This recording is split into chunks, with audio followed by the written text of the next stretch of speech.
وهي أصوبة من الإيمان وقال أيضا لا يؤمن أحدكم حتى يكون هواه تابعا لما جئت به وقال أيضا الحمد لله الذي أحيانا بعدما amatana wa ilaihi nusyur. Bapak Ibu, salat subuh yang dimuliakan Allah Subhanahu wa taala. Tidak ada kalimat yang paling tinggi untuk memuji Allah Subhanahu wa taala kecuali ucapan alhamdulillah. Tapi yang Allah Subhanahu wa taala kehendaki bukan hanya ucapan. Kalau ibu-ibu punya rezeki main ke Jakarta, main coba ke Glodok, Bu. Ada di sana berjejer toko-toko elektronik yang punya orang-orang Cina. Kalau ibu-ibu pakai jilbab, bapak-bapak pakai peci, pakai gamis belanja, bilang assalamualaikum di Glodok pasti dijawab sama orang Cina. Padahal mereka bukan Muslim. Assalamualaikum kok, mereka jawab waalaikumsalam. Ucapan tersebut seakan-akan menjadi ucapan yang biasa. Dan ketika ditanyakan sehat kok, dia juga jawab alhamdulillah. Jadi jangankan orang Muslim untuk mengucapkan alhamdulillah, yang bukan Muslim pun menjawab. Jika ada orang maling motor, dikejar sama orang satu kampung, sembunyi dia di gorong-gorong, panik, hampir mati dikejar satu kampung. Orang kampung lewat di atas gorong-gorong, serasa dia tenang, dia keluar ucapkan yang sama. Apa ucapannya? Alhamdulillah. Jadi orang kafir, orang maksiat pun mudah mengucapkan alhamdulillah. Maka yang Allah kehendaki adalah mewujudkan, mengapresiasikan setiap kalimat yang keluar dari lisan kita agar tidak menjadi tuntutan di akhirat dengan amal baik. Jadi amal perbuatan. Hadirin yang muliakan Allah Subhanahu wa taala, apa yang dituntut daripada kalimat alhamdulillah? Ketaatan.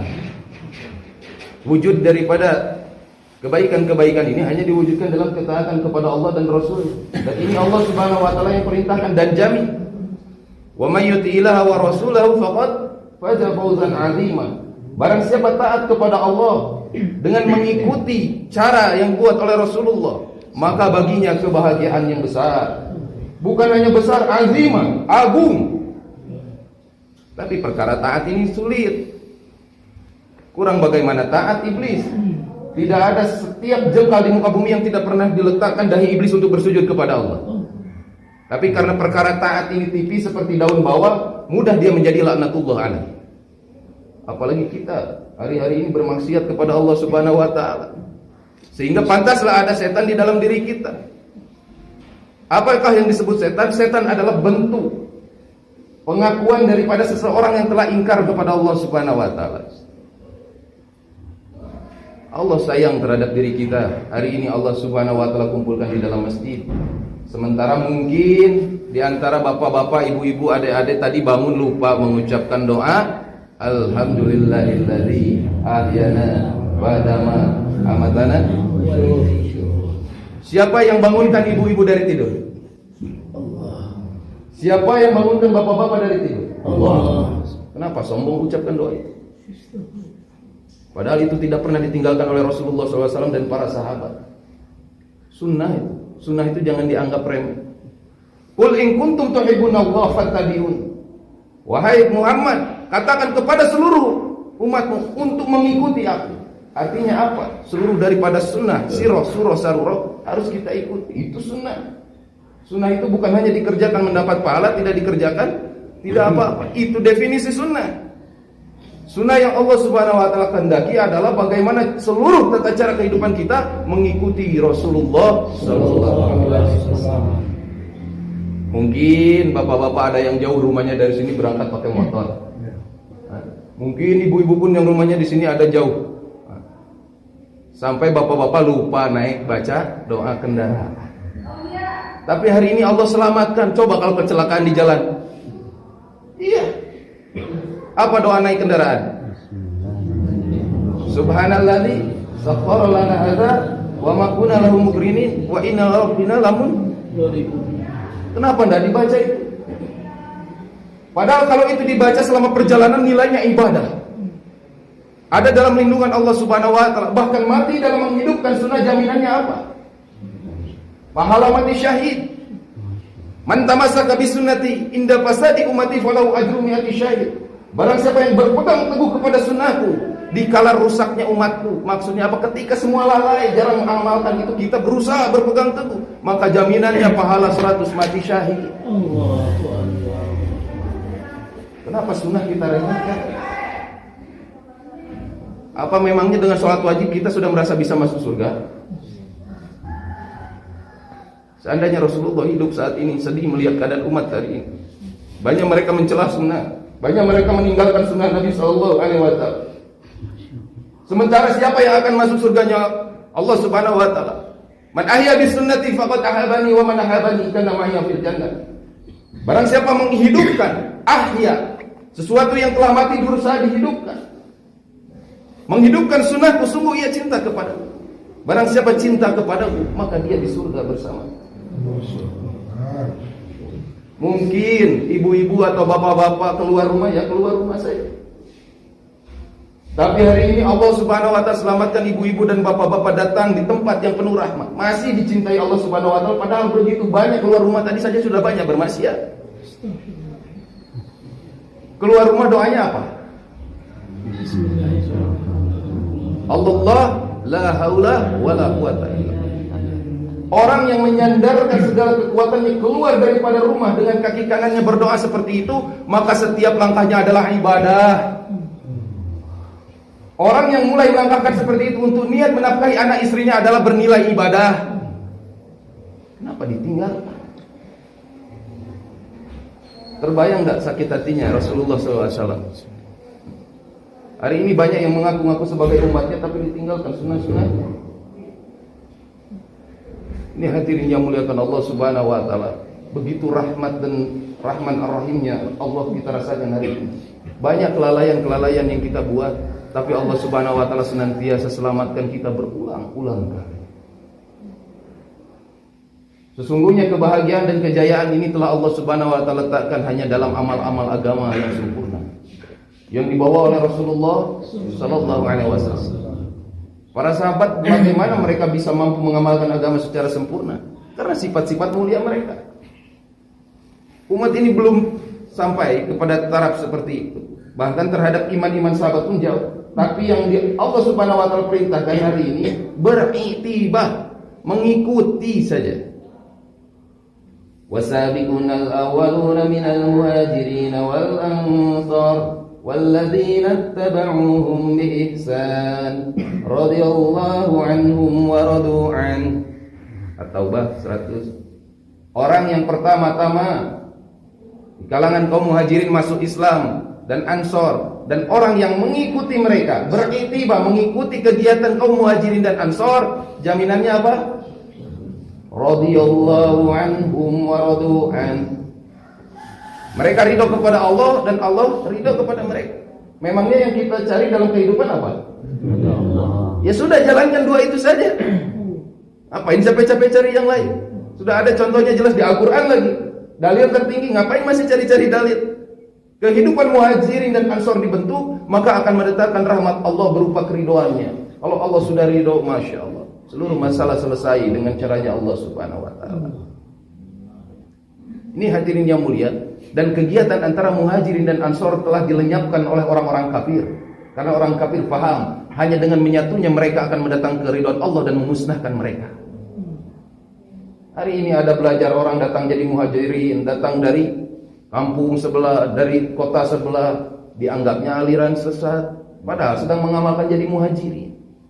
Bapak-bapak, ibu-ibu hanya tinggal menyambut duduk sama-sama, jadi ansor, ngobrol dengan baik. Masya Allah, indah dipandang setiap umat Islam mau bertukar pikiran, saling mengikram dan memuliakan.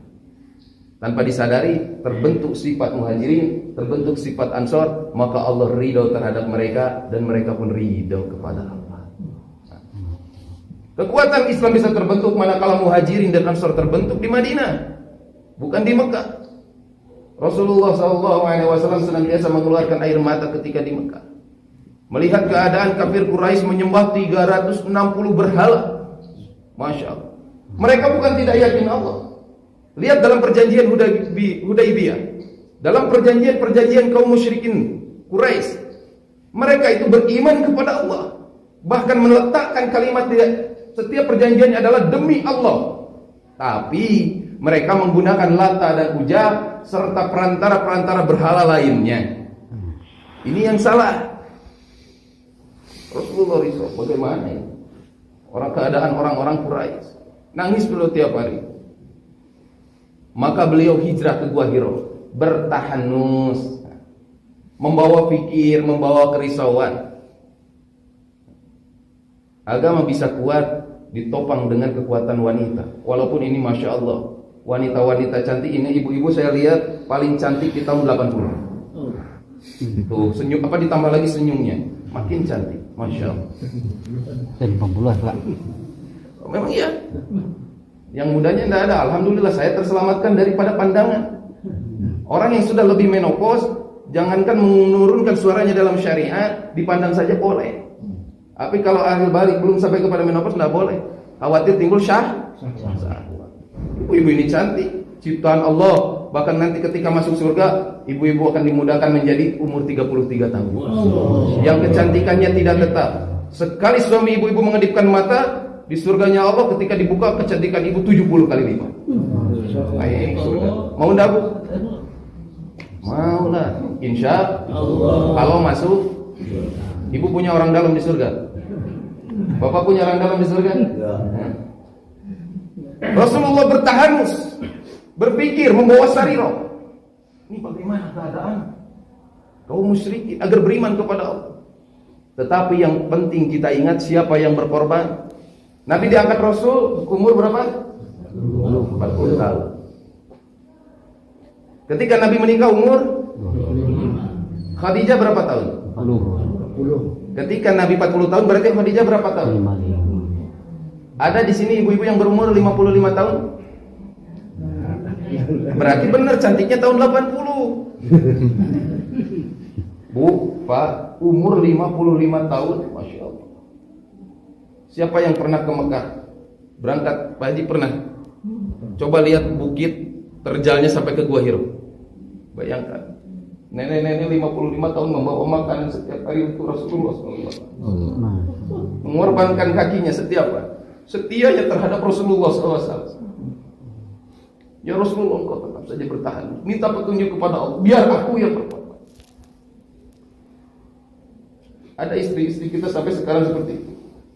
Kadang kita ke sahur pun sudah lupa menyiapkan makanan hadirin yang mulia.